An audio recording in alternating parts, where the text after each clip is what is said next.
13 mitigator Ford Fusion. I'd like to thank you for listening to Let's Talk Racing.tv.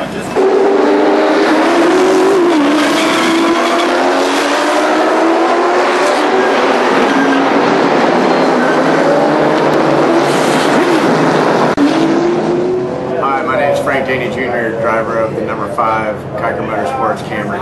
Welcome to Let's Talk Racing TV.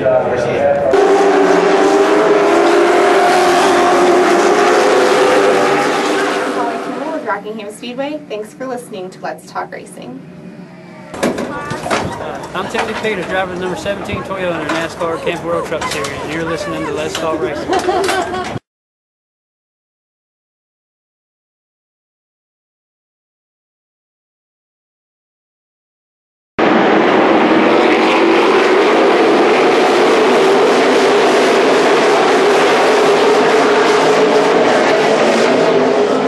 Hey guys, I'm Daytona 500 winner Trevor Bain, and thank you for watching Let's Talk Racing.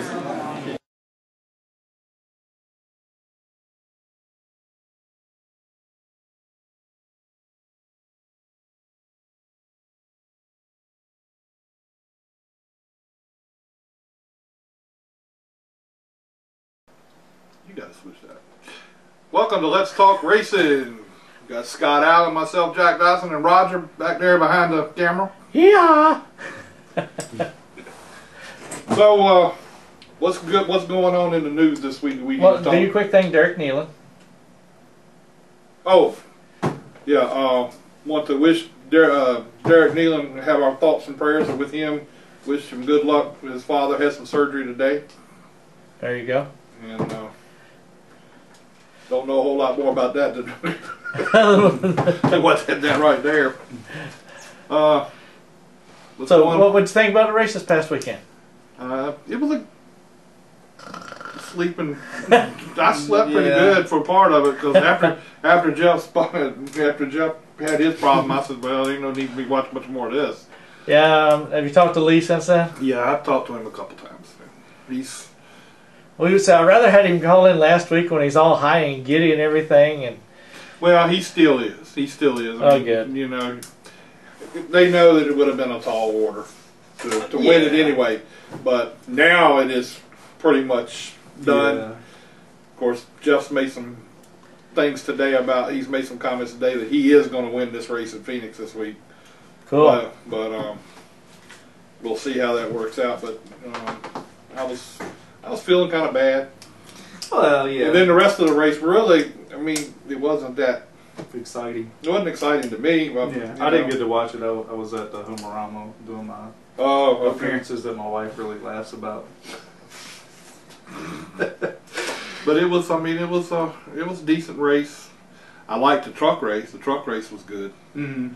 And the nationwide race was decent too. But I really liked the truck race, and that was a big deal. Yeah.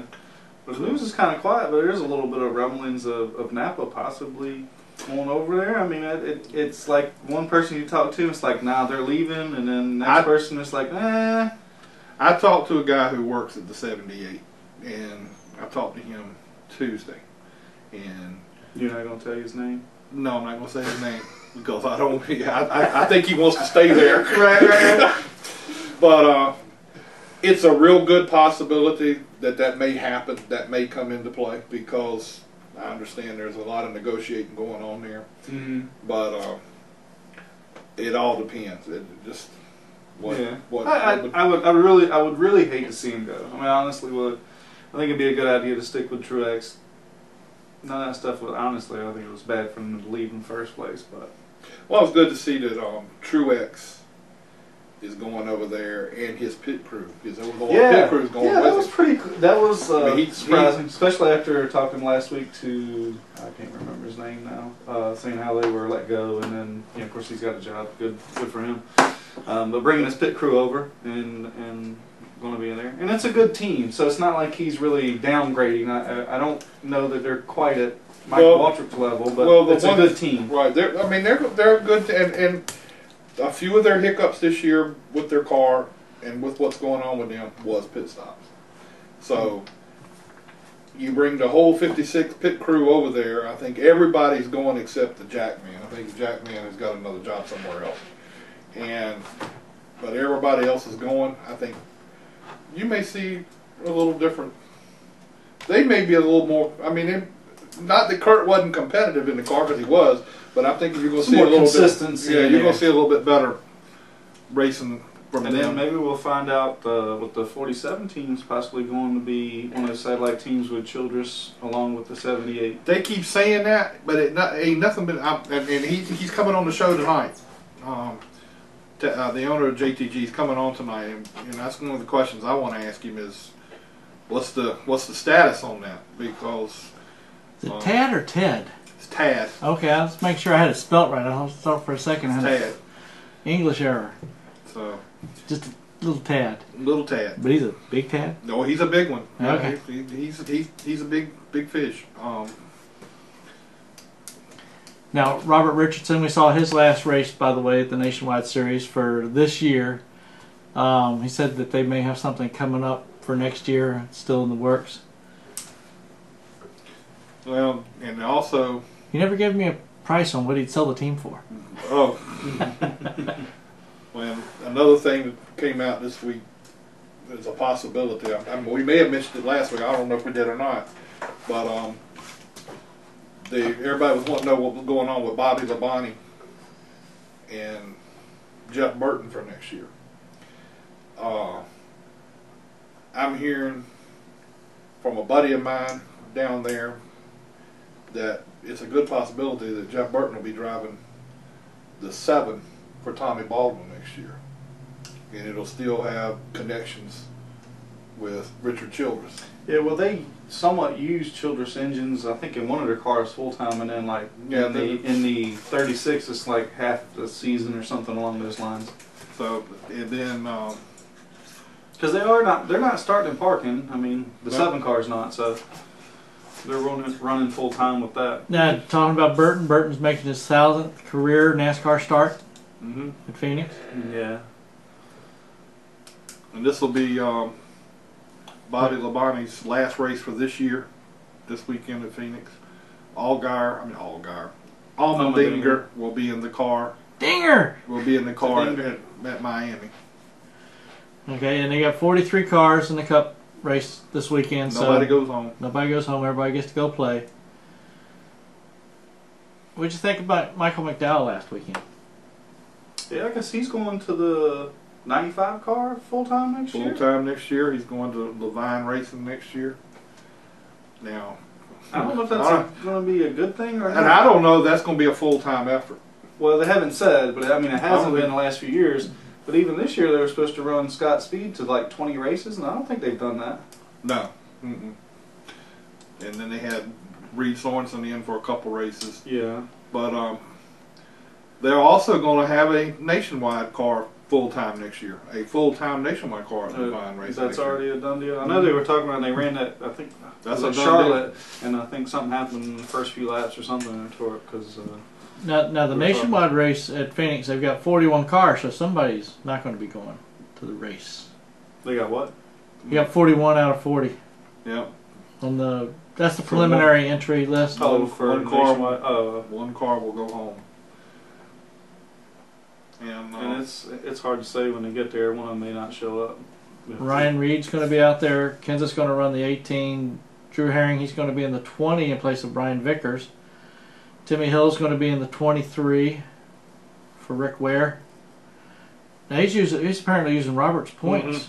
Rick Ware and Robert they share that 23 points back and forth. Yeah, because I was sitting there at one time, Jennifer was in the 23 car. Yeah. I called him up. He said that are doing that. Robert said, "Not my deal." It's okay. Let's see, Hockenbrock, he's going to be in the 44 again. And then Ryan Blaney's going to drive the 48 for Penske. I'll tell you, Ryan Blaney, that kid's got a bright future. He can drive, ain't no doubt about it. I mean, imagine me, 18 years old. He's only run a few races, or ran a few races this year, and has won has he won a nationwide race? Yes. I thought he had. Yeah, he's won a truck race. I mean... now, they're going to be short a truck for Phoenix because they've got 35 out of the 36 that can be running. Cale Gale's going to be back in the 33. Yeah, he's running the last 2 races, I think. Yep. Cale Gale, yeah, he's run 2 I've races. seen him at Langley for the modified race. Mason Mingus, he's going to be in the 35. Chase Elliott will be back in the 94. Steve Wallace is going to be in the 97. John Nemechek, the 22. And Daniel Hemrick in the 6. Let's see if who all is going to be in this thing. No. He's not going to be in Phoenix? No, it's not on the. I mean, it's not there. Oh. I've already checked. Oh. So I want to tonight. I'm going to ask you about that because I don't know what his plans are for the rest of this season. I don't know if he may not run anything the rest of the season and just start from scratch next year. I don't know. I know he's got some sponsorship, but we'll get into that when he gets. Yeah, be interesting to see how this week. Jennifer's going to be back in the 10 car again. Yeah, and I guess she dropped the charges against her. Mike Harmon. Yeah, him and the boyfriend, ex-boyfriend. Yeah. Oh, all that stuff's all been dropped now. All that's been dropped, but she still doesn't have her truck back. The trailer? She's going, Right? She don't have none of that back yet. Well, she's supposedly going to be racing, and she's listed as. Well, she's been using a small truck. Oh, has she? Yeah, to get. I mean, it's been one of those I didn't really late model trailers that she's bringing the truck to the races in. And I don't think, say that. I used to haul my late model on a doggone open wheel trailer. Come on now. Nah, well, I'm talking about whatever. You know, that was 20 years ago, Roger. We all did then. About there. But she's been using that, and I think she's getting some help from another one of the teams that's trying to help her along as far as helping with equipment and stuff. Because that's a pretty bare bones. Yeah, that's about as bare bones as you get, I think. Yeah. You're down there. Yep. That's all right. Let's see. We've got about 2 more minutes to kill here, so to speak. Ultra Wheel is going to be on Baldwin's number 7. Tommy Baldwin car. Be interesting to see what's going to come out of that. That's going to be interesting because Blaine's been there since. Now you heard about the 42 car too, right? It's going to have a cameo. Yeah, paint kind of a neat paint scheme. Yeah, I saw the picture of it earlier. And they're supposed to have a special scheme for Bobby Labonte's. Yeah, and they're going to have the Wounded Warrior going to be on the 47 this week, which is pretty neat. I didn't know it, but those people are from Virginia Beach. The people that started the Wounded Warrior Fund. I know Kurt's really big into the Wounded Warrior stuff. No, it's a different foundation, same concept. He does the disabled thing up in D.C. Yeah, but he does have some ties into this one too. Yeah, he does. He's done some things with them as far as appearances and stuff. He's done for the Wounded Warrior Project too. I can't think of her name. No, I can't think of her name too. The Driscoll girl. His girlfriend. Yeah, and because. You know, his coach driver lives here in Hampton. Oh, who's that? Kurt. Well, I can't even think of his name either. He must have just because I know he had lost a driver. Well, I can't say why. Are you having a bad case of CRS over there? Huh? You have a bad case of CRS? I can see these guys. I can see them in front of. Matter of fact, I talked to him at Martinsville. I'm 10 times as bad. I talked to him at Martinsville, but he's from here in Hampton, and the matter of fact, Kurt's motor coach is parked here in Hampton. And he drives it from here to the races. Now, Kurt won't have the motor coach at Phoenix or Miami. He said he wouldn't be at any more races this year. After I'm surprised most of them do go to Miami. I know I was talking to Curtis, Clint Boyer's coach driver, and they don't do any. And even Matt, Matt is the president's coach driver, and they don't do. He said they saved like $10,000 just from not going on the West Coast. I forget what Curtis said they get in fuel for it.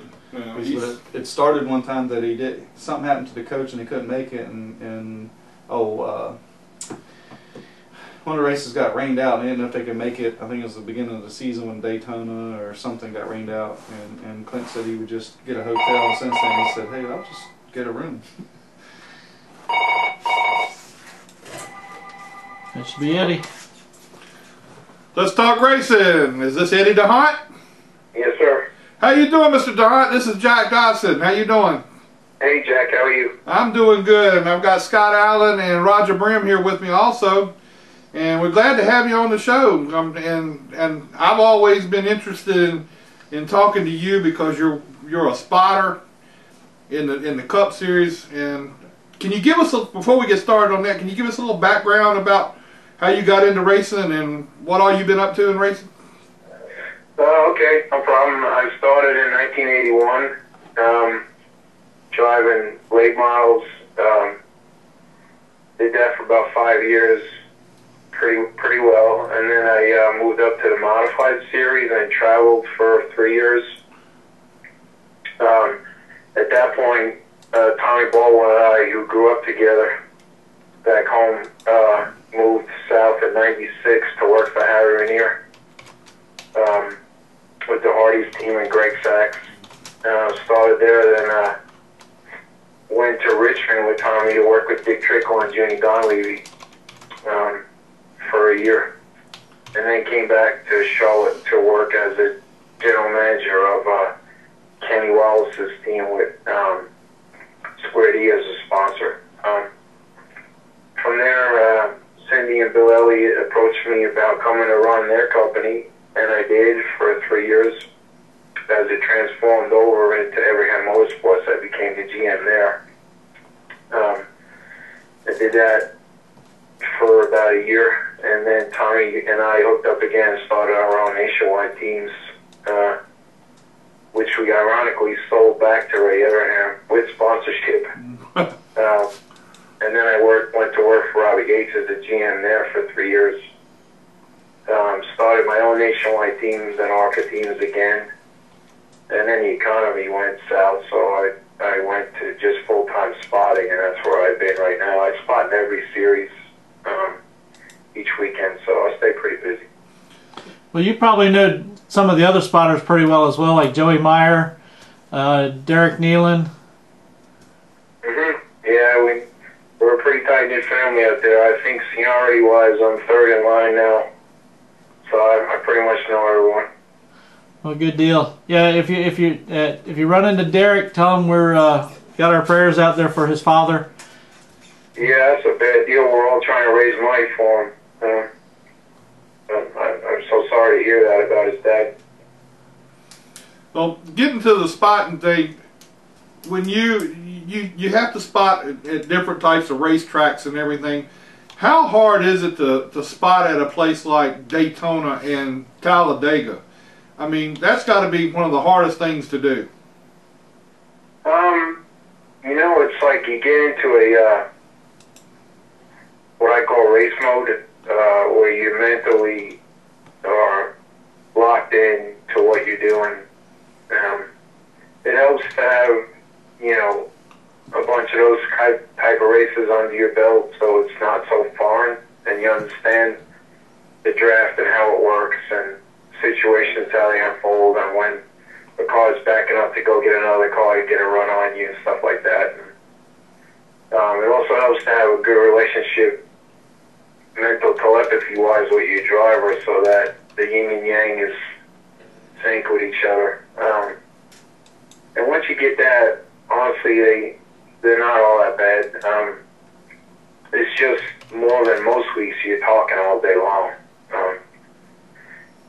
Now, the days what a lot of people don't realize is with more and more crew chiefs becoming engineers, they talk way less on the radio than your protocol Saturday night crew chief once did, because the engineers are diving into their notes on chassis changes and fuel mileage and so forth, and talking less and less to the drivers, and now the spotters are assuming that role more and more.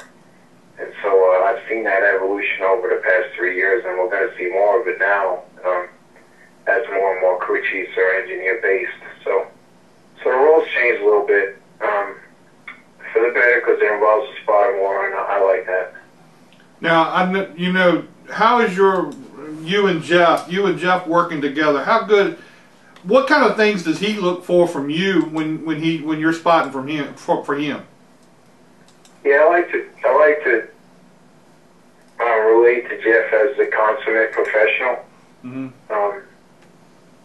The list of drivers that I've worked with is pretty long, and I put him at the top of it. He's definitely a student of the game, very tenacious, a strong competitor. And in my book, he hasn't lost any bit of drive to win races, so I like that. He looks for me to help him with the standard stuff as well as changes I see in lines that other cars are running.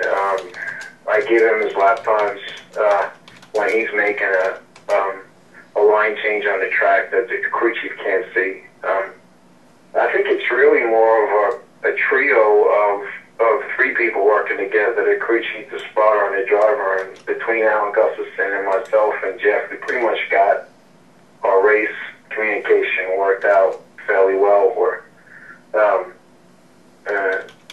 And so I have the good view of what the driver's trying on a racetrack, and I can relate that to how it's going by using the fan scan and so forth.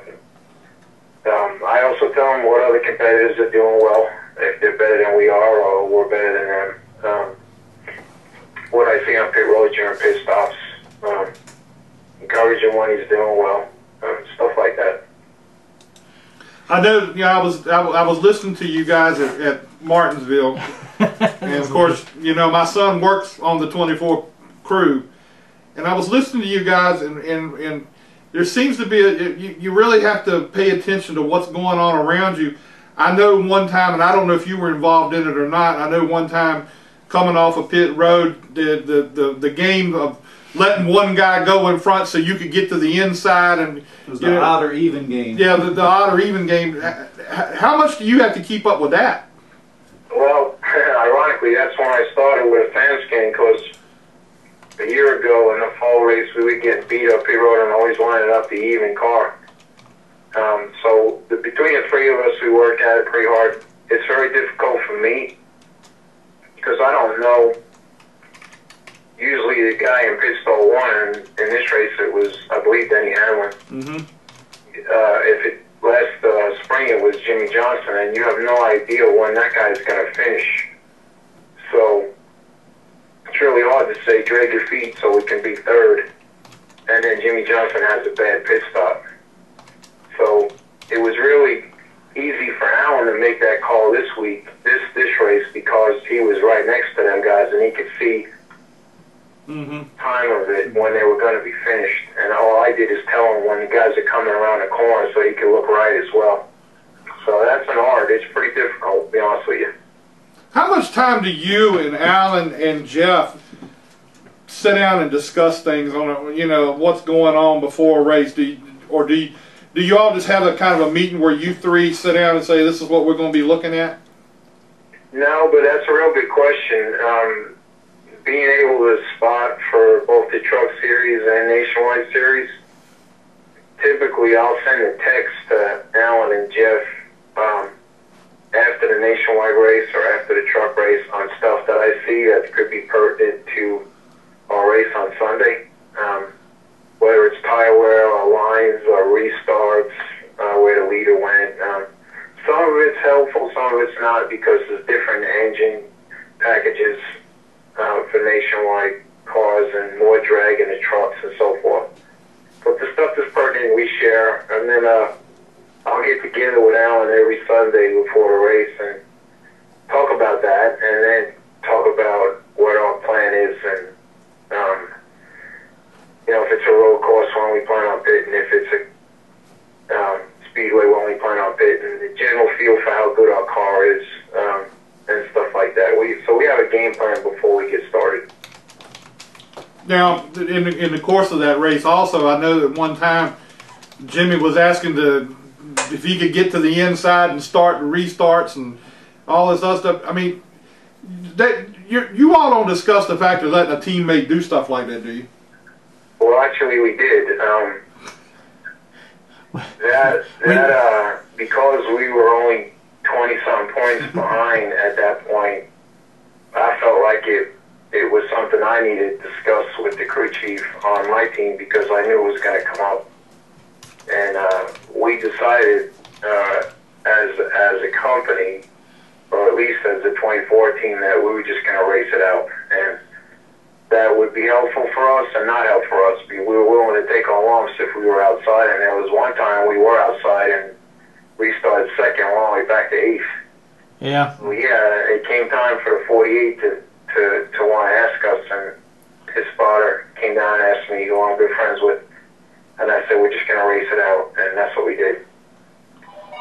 Well, that's it. You know, that's the thing. I remember hearing something about that while I was there. That everybody was trying to maneuver for that inside spot, and you guys played pretty good role of keeping it. If you could just hang on a moment, and well, I mean, we're just finishing up. Sometimes you're the bug, sometimes you're the windshield. You know, right. It's I think it averages out before the day's over. And like I said, there was a couple times it bit us and a couple times it played in our hand, but we sure didn't want the inside. Yeah, we sort of heard about that. No, you better try another plan. Now, Eddie, are you one that talks a lot on the radio, or do you not talk a lot? Does Jeff like a lot of talking? You know, some people, I drive a car, so I like a lot of talking. But I got a little ADD going, so I need to keep my mind going. Yeah, I think, like I was saying, I think the role of the spotter has changed quite a bit in the last 2 years, and it's changing as we speak, where with the crew chiefs being engineer-oriented and then focusing really hard on tuning on the car, we almost have to talk more because there's a lot to say. I mean, they've taken away a couple radios on us, NASCAR has since Richmond, but I listen to the race broadcast as well, so I'm privy to what information I can get out of that, whether it's about our competitors or who took 2 tires, who took 4, who took fuel only, who's got a bent-in fender, stuff like that. And all that stuff will pass along to the driver. Jeff is very open to a lot of information. I mean, I even go as far as quite a bit last weekend talking about wind changes. Because the wind was affecting, it was blowing our car and every other car across the racetrack, and some guys don't talk about that, but as the wind got stronger, in certain turns or switched direction, he was compensating for that in how he drove the car. So there's a lot behind the scenes that people don't realize. I don't feel like I talk a whole lot, but what I do say is pertinent information for him, otherwise we would have already talked about it, that it's not. All right. Well, who do you spot for in the trucks in the Nationwide series? In the truck series, Miguel Paludo. And in the Nationwide series, Justin Allgaier. In the K&N series, Cole Custer. Well, you get around pretty good then, don't you? Busy boy on the weekends. Yeah, they're pretty busy. That's pretty good. Well, I know it was a great thing when you got to Martinsville and you left Martinsville with that win. That had to be a great feeling. It was, because it put us in better contention, the championship, and we never felt like we were out of it until last week. And also, personally, I felt like Martinsville owed us one after what happened with Clint Boyer in the fall last year. So we got it back, and I feel good about it. Well, I tell you, I was there. I got to experience the victory lane with my son. That was a wonderful thing, and I'm really excited and happy for all you guys. Well, thank you. Yeah, I mean, everybody works so hard in this business. As you would know, having your son in it, when you get a win, you want to enjoy it because you don't ever know when the next one's coming. That's what he said. That's exactly what he said. Yeah. Well, Mr. Don, we appreciate your time, and hopefully we can get you back on again sometime real soon after another win. Okay, I'd love it. Thank you very much. Thank you a lot. Appreciate your time tonight. Good night, guys. Good night. Bye. Hit line 2 and then speaker. Welcome to Let's Talk Racing, Mr. Gasheckter. How you doing? Doing well. How are you? All right. This is Jack Dodson. I'm here with Roger Brehm and Scott Allen, and glad to have you on the show tonight. Glad to be here. Well, I'm going to start off with the big question all around. Give us a little background of how you got started in racing. I probably have a little bit different route to it. I was always a stick and ball guy. I played baseball in college there in William & Mary in Williamsburg, Virginia, and went to work in the consumer packaged goods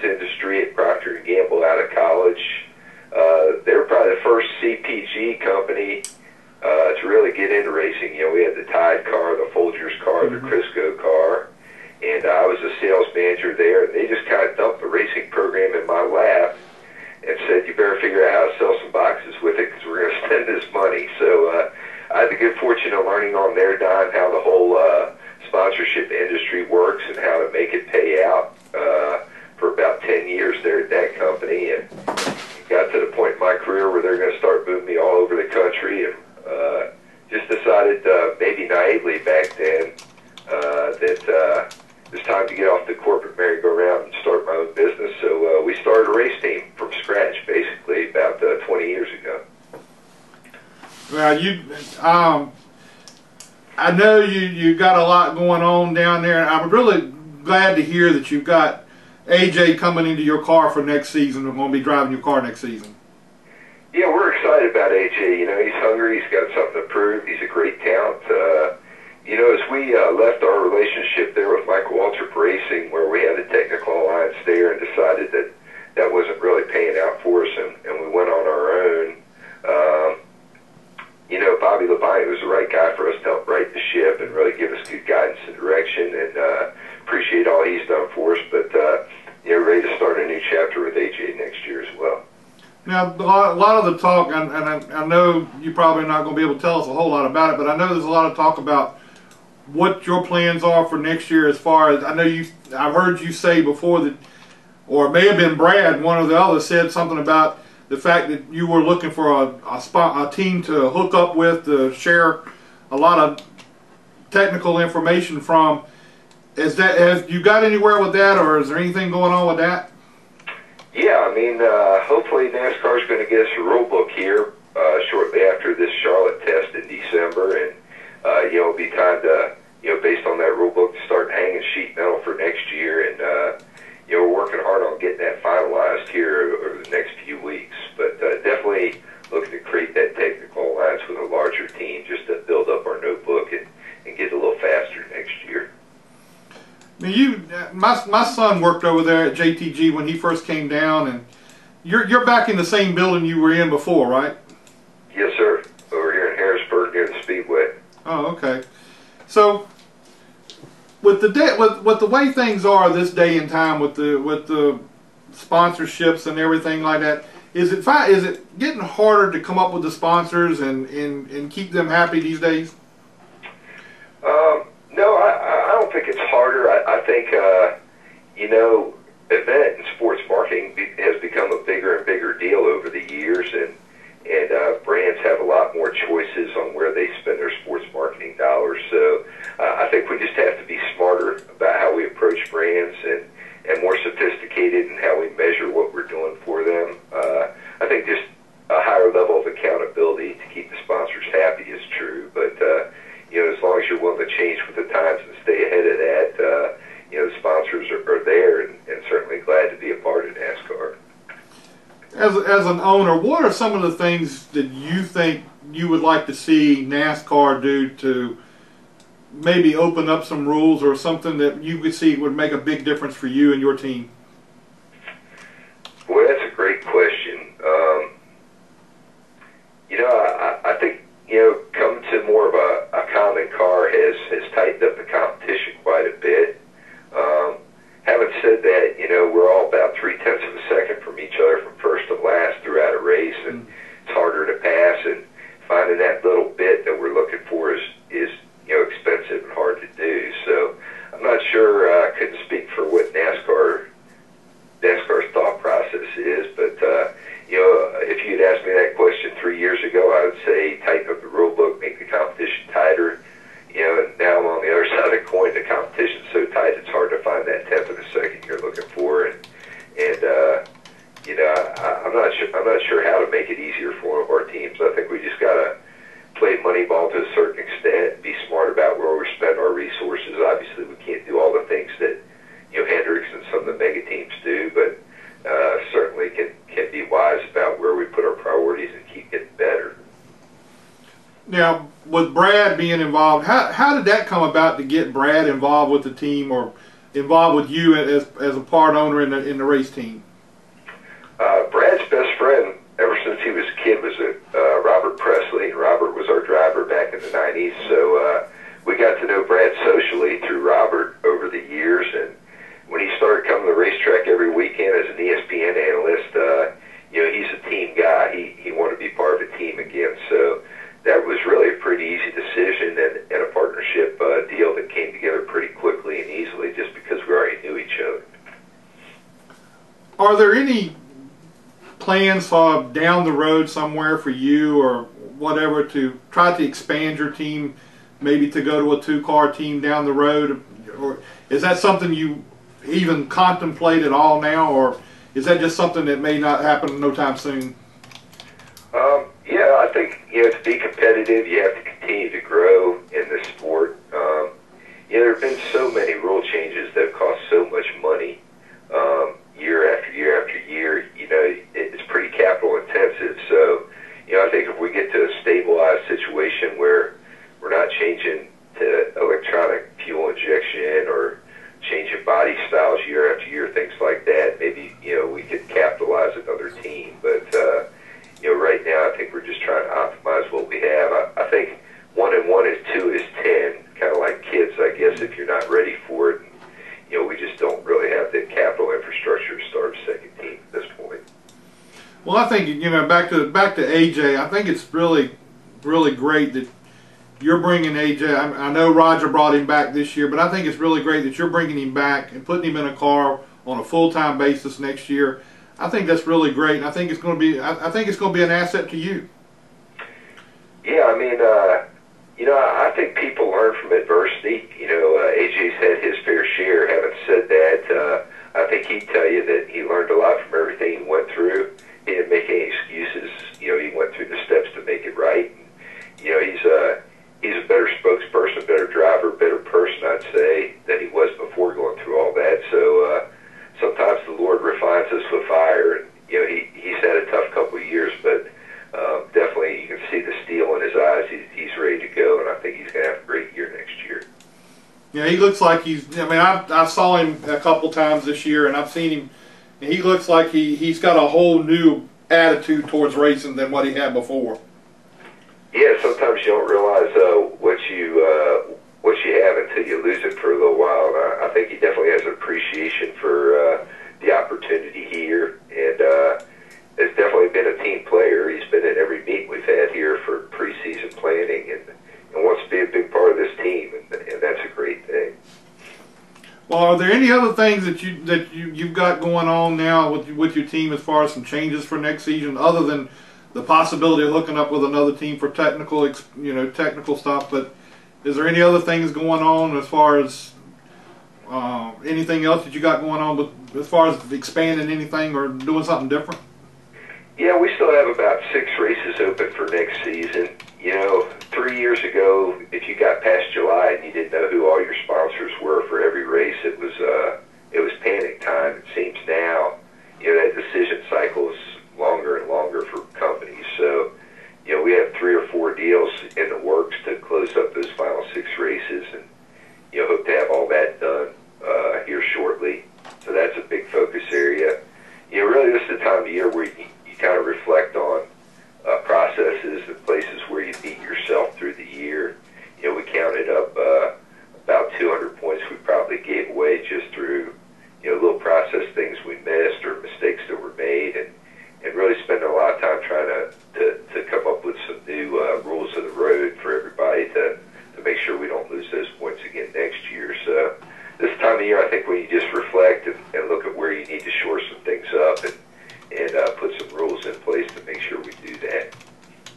Now, this is your last week with Bobby driving the car and everything, and I understand you got a special paint scheme on for this week with the Wounded Warrior stuff.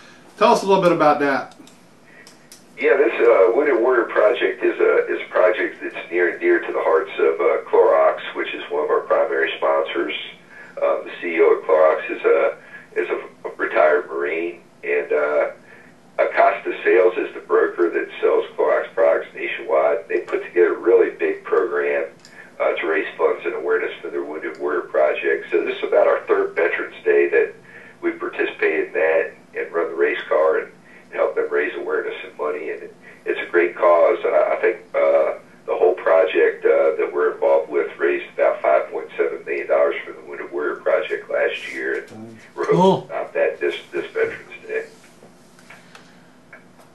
I'm lucky that I've been a veteran and haven't been a wounded warrior. That's for sure. Yes, sir.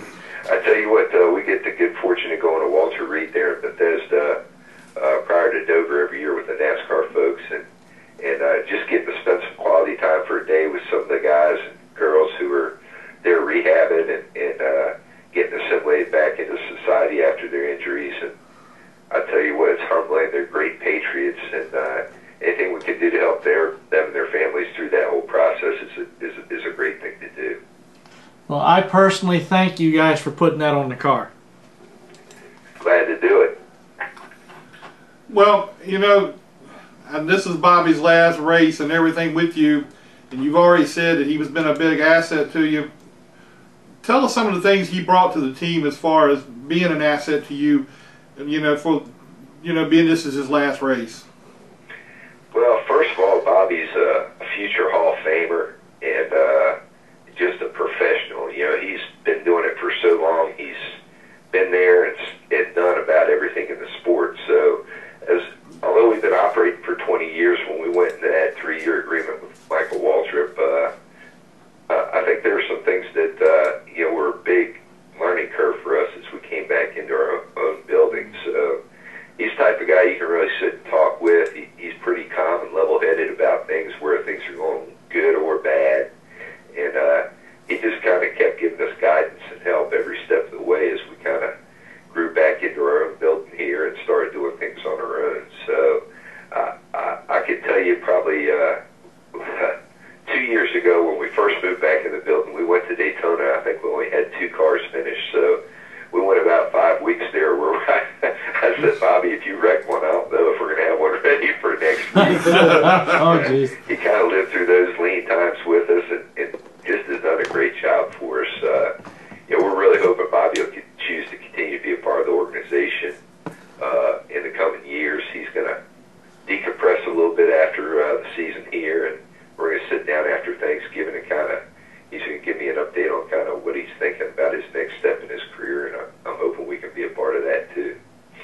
Well, that's great. I hope so too, because I'd like to see him stay in the sport. That'd be wonderful.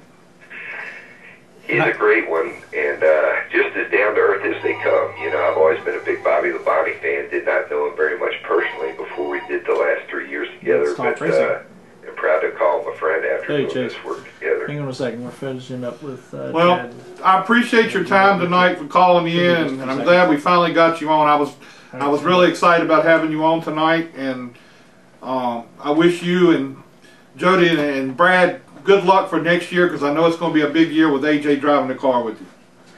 We're looking forward to it. I hope we give Bobby a big send-off this weekend with the top 10 finish, and let's do it again soon. Thanks for having me on. We will do that. Appreciate it. Thanks a lot. Have a good weekend in Phoenix. Thanks.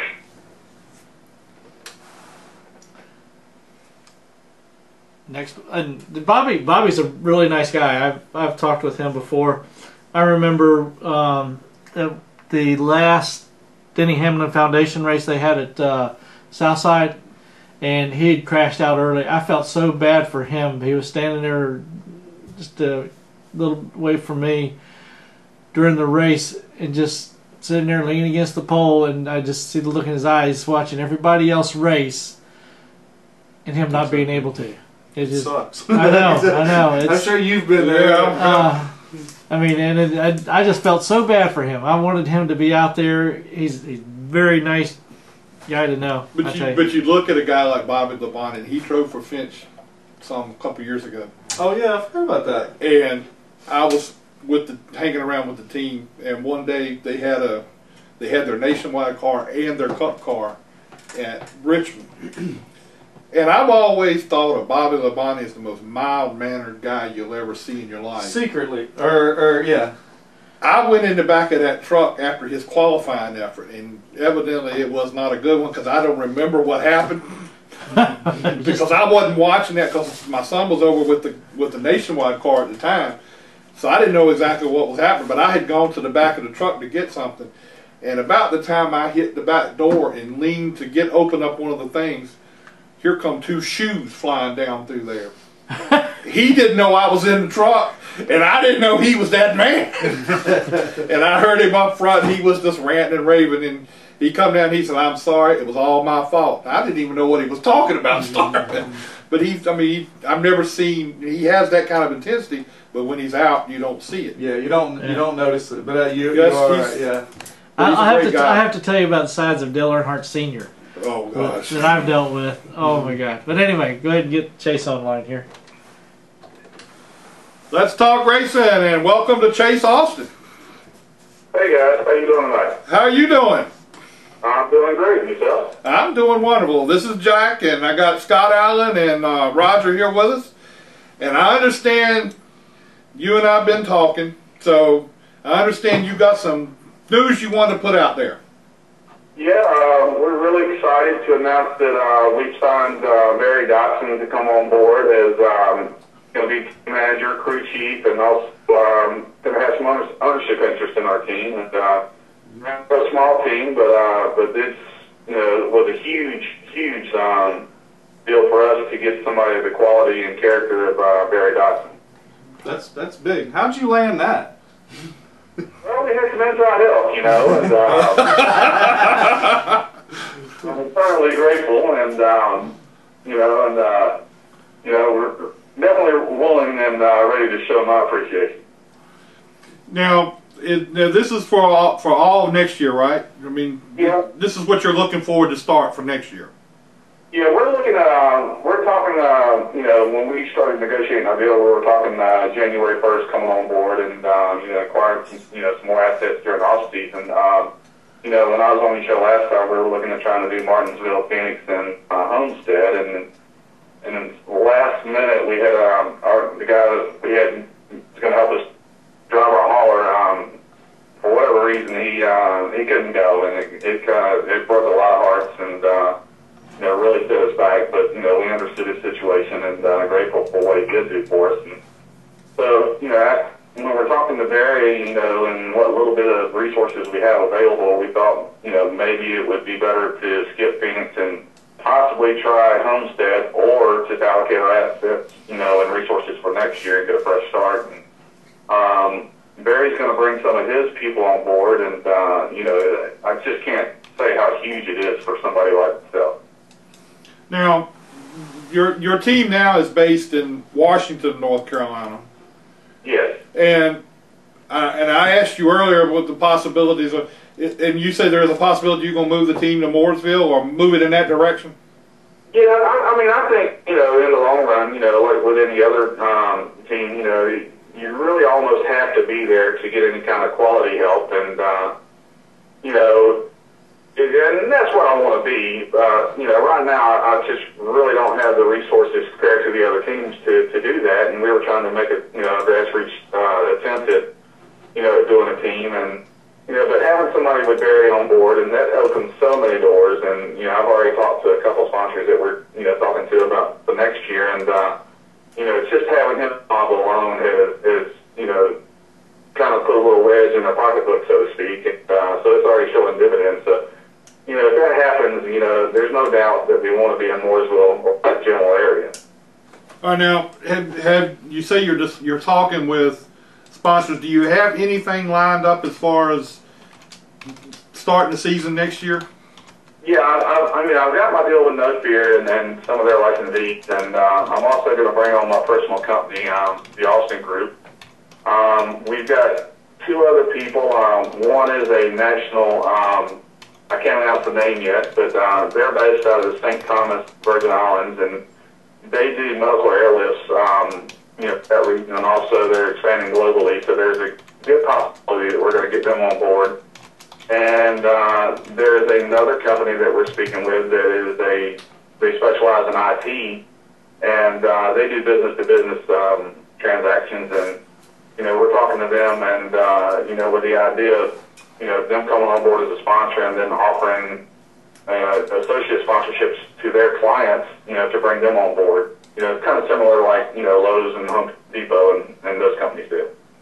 All right, now, what about engines and all this other stuff? Have you and well, I know you probably haven't had a chance to talk to Barry too much about it, but is there any talk there of what kind of things you're going to do as far as engines and anything like that, technical alliances or anything that you may have to have?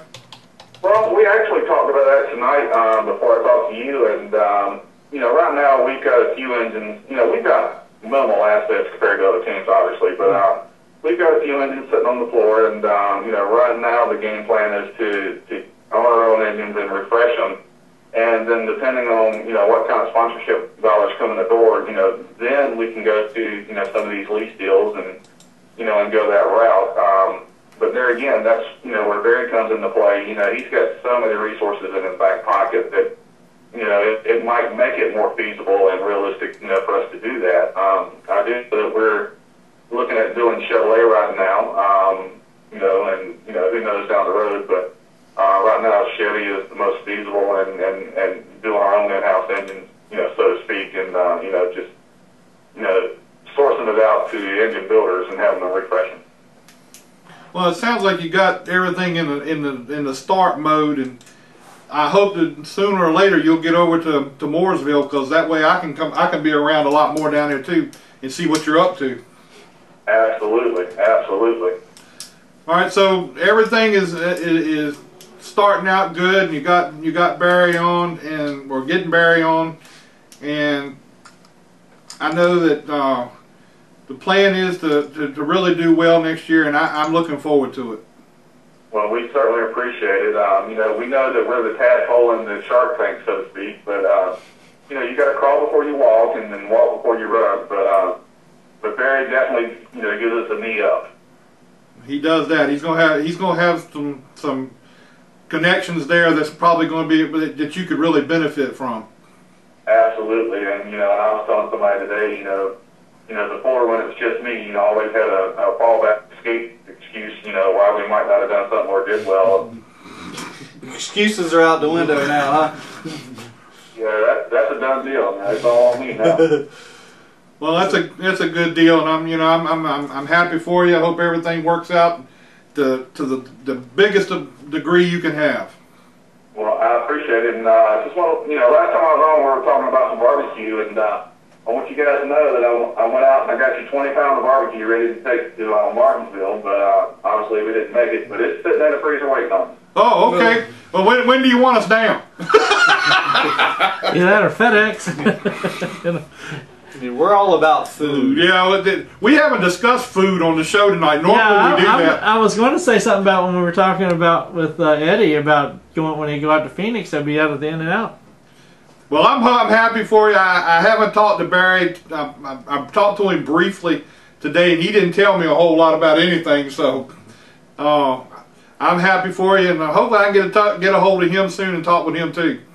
Absolutely, and we love having you guys involved, and thank you for everything you've done for me. Well, we appreciate it, and hopefully we'll get you back on here real soon, and you can give us some more details. All right, you guys have an awesome night, and thanks for the job you guys did. All right, appreciate it. Talk to you later, Chase. Thank you. All right, good night. All right. Right. Well, that came out of left field. I wonder if he caught that from the show that we had a couple of weeks before with him when Barry was on the show and was shopping around. Yeah, I'm sure that's where it came from. Now I talked to Barry today, and he didn't let on anything. This was. Oh, really? But I knew there was something going on here. I just sent him a direct text message about it. So.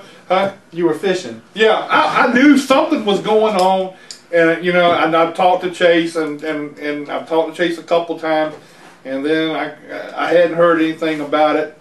I mean, I'm happy for him.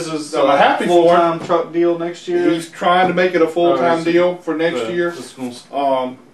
Barry, as he said, Barry's going to come into the team, and he's going to have 25% ownership of the team. Plus, he's going to be the general manager and the crew chief on the thing. And that's one way to keep him involved, is give him a little bit of a. But I think the key thing is still going to be that he's going to have to move that team to Mooresville. I don't see Barry leaving. Was Barry in Mooresville? Barry's in Huntersville, and I just don't see Barry leaving there to go over there to that. Well, he may do that temporarily, right. But to get started. But I tell you, it would be, I mean, he's got his foot in the door. But I didn't expect that. I didn't expect that right on top of it. Well, what has Barry been doing the last? Barry is selling cars or Yep. working at a car dealership. I don't know exactly what he's doing there, but Yeah, I forget exactly what part he was doing in there.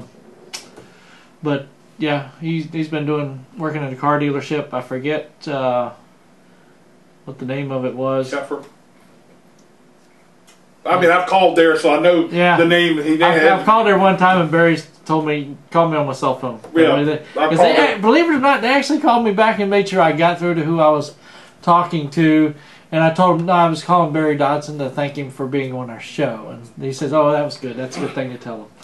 Because Yeah, well, I just called him. I told him my name's Jack Dodson. I'm trying to get a hold of Barry.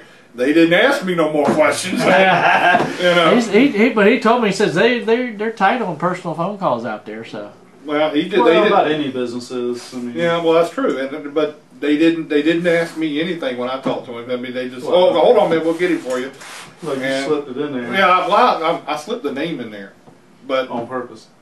It worked out good that your last name and his last name were the same. Yeah. So. Well, you know, and I have heard through the grapevine, down the road, through family members or something, there is a connection there somewhere, but I don't know where that is. So I don't. I'm not going to say about it is. the woodshed thing. I mean, I don't know. I don't know what the situation is, but my supposedly, and I don't see it, but my dad said he saw it, and people down in Charlotte said they've seen it, that we have a resemblance to each other. I told you did. Yeah, you were one of them told me you did too. Take and go on to, what's that site that you go, your Ancestry.com. Yeah. Go check it But out. the thing about it is, I was in Charlotte one time, and I was at this trade show. They had a racing trade show there in Charlotte at the convention center. And me and my dad were walking through there, and this guy walked up to me, and he says, I was at your shop earlier yesterday or something, and you wasn't there, but I told him to give you a message to give me a call back. Did I get it? What's your number? I kind of looked at my dad. I said, well, I didn't see him in my backyard because that was where my shop was. I didn't see him there.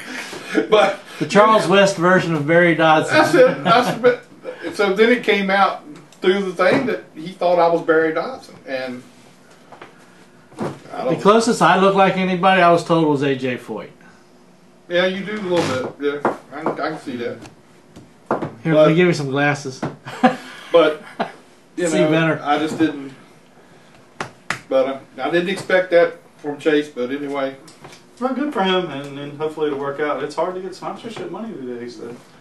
you got that right. I mean, there's so many no-funded teams. So it's not low-funded; it's no-funded. I'll have to tell you. I'll have to tell you more after the show. but it's a good thing. I mean, you know, for him, and hopefully it'll work out. And I know Barry is wanting to get back into racing. He wants to get back. I mean, he's been out for a while. Well, the several times that I've talked to him since we had him on the show, I've talked to him several times, and we didn't discuss none of this, but we were basically just talking, and you know, he wants to get back bad. I mean, I know the feeling. I got out for a long time, and it's like I went to the racetrack. I hadn't been to the racetrack in umpteen years, probably 10, 12 years, and I started going to the cup races with my aunt and uncle, and it's like, man, I want to All start right, working. we got a short bit of time left. Which predictions for Phoenix wins? Who's going to win?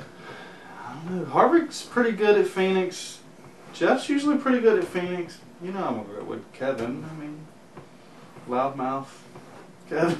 I even brought my Budweiser hat to Martinsville. I forgot to. Matt Kenseth. Thank Matt. Man, I tell you, man, I think it's going to be. I think Matt's going to win the whole thing.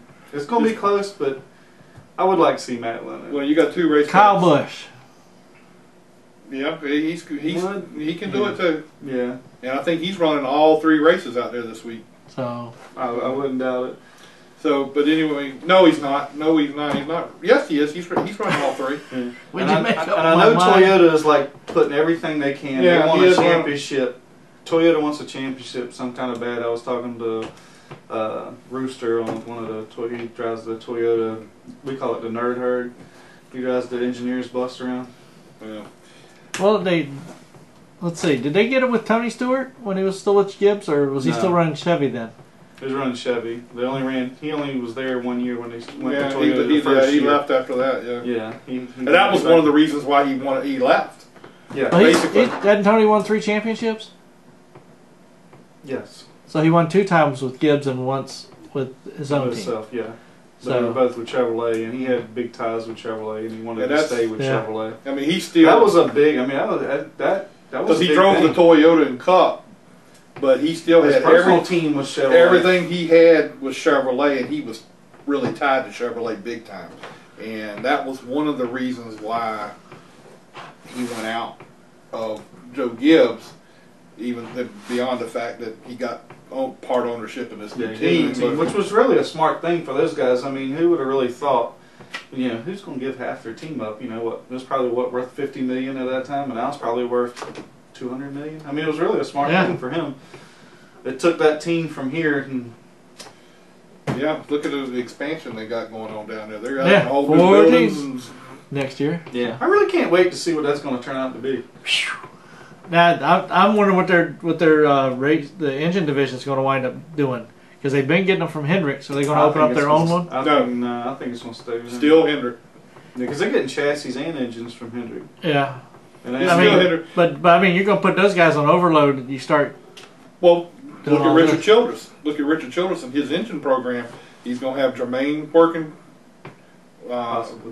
Jermaine is signed. They're signed. Oh, that's right. Jermaine is signed. Yeah, You may have, and the 78 is signed. Yeah, that's Then pretty he's much got all his teams that he's got over there. And there's still the possibility that even though Mr. Gasheckter didn't tell us that tonight, that he will go there. But I've also heard that he's also talked to He's probably talking Ford. to everybody. But he's really heavy into Ford because Penske is, I'm telling you, Penske is really big into AJ Allmendinger. You know, and for some reason I just feel there's going to be a tie there somewhere. You think so? Well, you know, they left Ford, and that's why they lost Ambrose. Because he had deep ties with Ford, and he had to get back into a Ford. That's why Petty became Ford then. Or I think they had already turned to Ford. But that's how they lured Ambrose Allmendinger. I'm not Allmendinger, but Ambrose over there. Any more from Stewart's crew on the crew chief? Who's going to be replacing yet? Definite word yet? No, nothing definite. No, nothing definite. You know, there's going to be a new crew chief with Jamie McMurray next year. Yeah, I've seen it. Bono Mannion is going to Turner Scott as their competition director next year. So that's a surprise. Not really, because he's really tight with that group over there. Is he? So that's a big little team, Turner Scott. Yeah, they. Well, y'all ready to wind this thing on down? Might as well. I do want to say that we start our arena season on Saturday. I want to get that in there. I want to thank my sponsors, Miles of Seamless Gutter, Joe's Cornhole Boards. He didn't bring it. He's supposed to bring me a set of cornhole boards, so we're going to give a set of cornhole boards away, I guess, on Saturday to some lucky fan. I don't know how we're going to figure that out. And then Zim's Foundation, they had their gala on Friday night, and the cornhole boards that Joe made that we donated to the foundation went for $450. So that was a good thing. And I think we're going to have Ryan Zimmerman and his dad. I think I about got him talked into coming to Martinsville for a race. Ryan went to Daytona to the 500. He's got to be good friends with the Jackman on the 48. He was showing me, he's like, check this video out of him doing a pit stop, and he's like, yeah, just figure it out and let me know. But you know, those guys play so much ball, and by the time, I don't know if Ryan's gonna be able to go, but we're definitely gonna probably get them to a race finally. Look, you can get him to a marina race. That's his off season. Well, it is. Well, his wife is about 2 weeks from delivering her first little girl. Well, I mean, it's a matter of priorities. I mean, His wife will be like mine. You ain't never home. No, I can't say that. Let me take that back. I love my wife very much, and she puts up with me. And I love my wife very much too. And I won't be here next week. So you're gonna spend some quality time. I owe it. Do I get to sit in your seat? You can sit right here if you want to, but yeah, I won't be here next week. I'll be in the Caribbean. You'll be cruising. Yeah, I mean, you know, I owe that. I'm thinking, you know, she puts up with a lot, and it ain't over yet. Just starting, baby. Alright. Well, everybody, we had a great time with our guest. Hopefully y'all did too. And we'll catch everybody next week on Let's Talk Racing. See ya. Hey guys, I'm Daytona 500 winner Trevor Bayne, and thank you for watching Let's Talk Racing. Hi, I'm Robert Richardson Jr., driver of the number 23 Dodge Challenger for R3 Motorsports in the NASCAR Nationwide Series, and you're watching Let's Talk Racing. I'm Tony Peters, driver of the number 17 Toyota in the NASCAR Camping World Truck Series, and you're listening to Let's Talk Racing. Here's your 2011 champion, David Brehm. Hi, this is David Flens, driver of the 33 NASCAR Late Model, 2011 Old Dominion Speedway Track Champion. Thank you for watching Let's Talk Racing TV. I'm Sam Hunt, drive the 42 car. I want to thank Let's Talk Racing. Hi, my name is Natalie Sather. I drive the 94 K&N Lady Eagle Safety Wear, Butler built seats, bell helmets, hook